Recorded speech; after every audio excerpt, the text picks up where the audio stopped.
Welcome everybody, this is Jared again.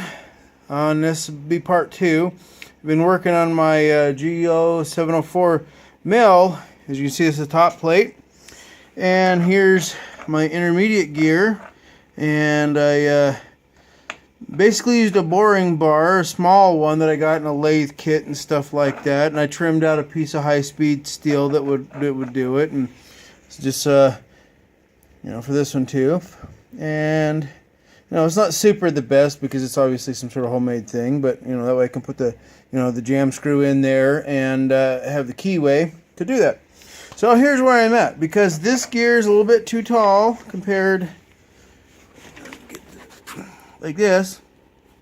As you can see, there's obviously a height difference. Well, that height difference puts me to the point where I've cut this out of plate and have this be a spacer.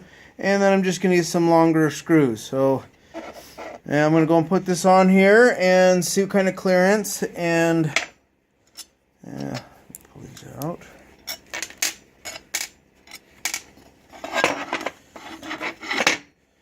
So instead of this gear being right here, this gear will be right here.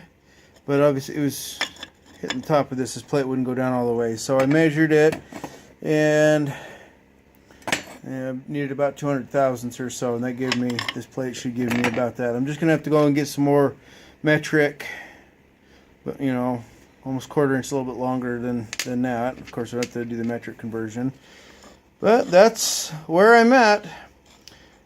So that's just my basic update, and see if anybody's interested in my project of how I worked this out. So I'm gonna use this gear and this gear.